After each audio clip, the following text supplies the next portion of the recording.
Hello दोस्तों। चलिए एक नए और काफी इंटरेस्टिंग एसएमई आईपीओ का ब्रेकडाउन करते हैं।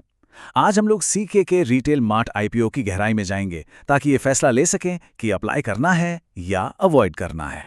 तो सबसे बड़ा सवाल यही है, क्या सीके के रिटेल मार्ट का आईपीओ एक सॉलिड मौका है या फिर इसमें कोई बड़ा रिस्क छुपा हुआ है? आइए इस पूरे विश्लेषण में इसी सवाल का जवाब ढूंढते हैं मिलकर।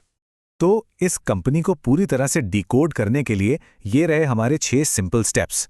हम कंपनी के बिजनेस से शुरू करेंगे, फिर आईपीओ के नंबर्स, फाइनेंशियल्स, इसकी ताकत और कमजोरियों को समझेंगे ताकि आखिर में एक क्लियर डिसीजन ले सकें। ठीक है, चलिए इसमें गहराई से उतरते हैं। सबसे पहले ये कंपनी आखिर करती क्या है, इनका बिजनेस क्या है?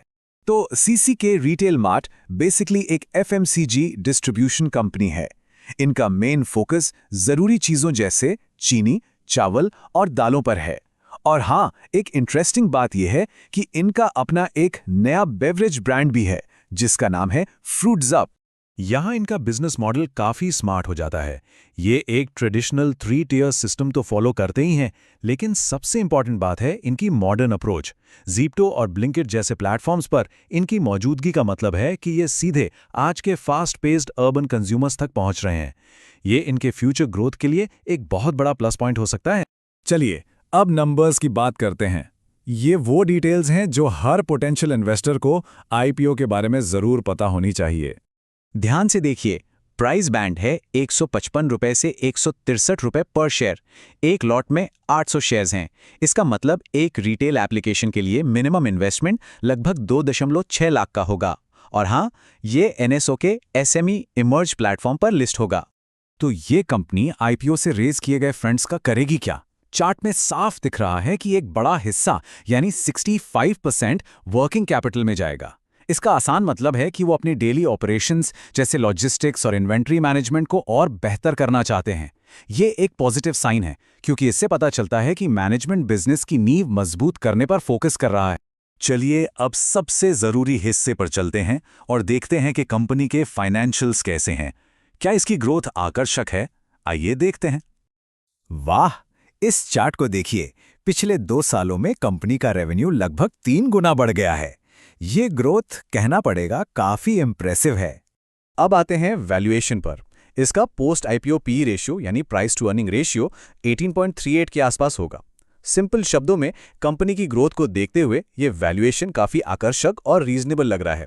ओवरप्राइस्ड बिल्कुल नहीं है। ये नंबर रिटर्न ऑन इक्विटी या आरओई इन्वेस्टर्स के लिए बहुत इंपॉर्टेंट होता है। लगभग 48% का आरओई का मतलब है कि कंपनी शेयर होल्डर्स के पैसे को प्रॉफिट्स में बदलने में बेहद एफिशिएंट है। ये एक बहुत ही स्ट्रांग नंबर है जो मैनेजमेंट की काबिलियत को साफ साफ दिखाता है।